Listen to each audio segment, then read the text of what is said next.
Good Friday greetings to you. Today is a solemn a day to remember the sacrifice of Jesus on the cross.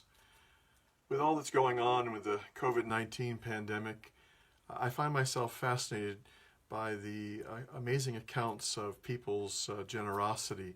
I read a couple of those recently where the people have come forward to just be a tremendous blessing through their financial resources. Bill and Linda Gates Foundation have pledged $125 million toward the work of providing a vaccine for this coronavirus. And then most recently, Jack Dorsey, who is the co-founder and CEO of Twitter, has pledged $1 billion to fight the coronavirus outbreak. I read that was 30% of his estimated net worth, which is a significant investment on his part. Incredible generosity.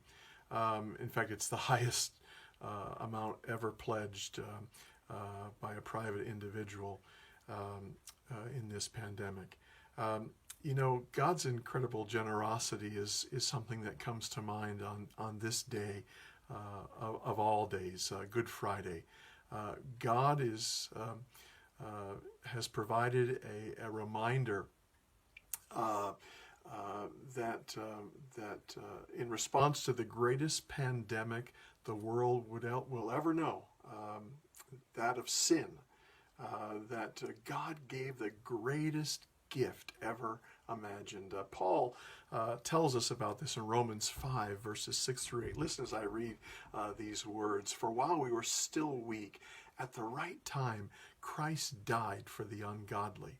For one will scarcely die for a righteous person, though perhaps for a good person one would dare even to die. But God demonstrates his love for us in that while we were still sinners, Christ died for us. What a powerful reminder. And in these verses, we see several things of utmost importance. First of all, that Jesus' death was at the right time.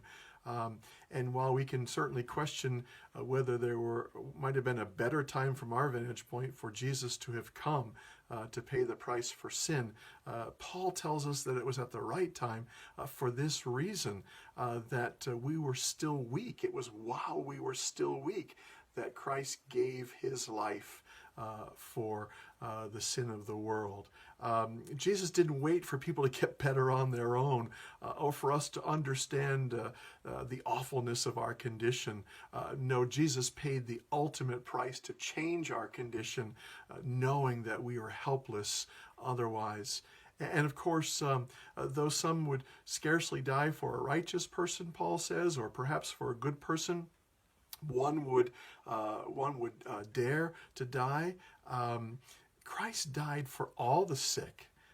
So just at the right time, Christ died for us, for everyone, for the sin of the world, the perfect God-man for the imperfect, sinful people of this world. Jesus gave everything for the redemption of people who did not deserve anything. Imagine that. This is the depth of God's love for us. This is what we have to remember today. And as we do, it makes our celebration on Resurrection Sunday that much more joyful. May God continue to be with you. And I look forward to our celebration of the risen Savior this coming Sunday.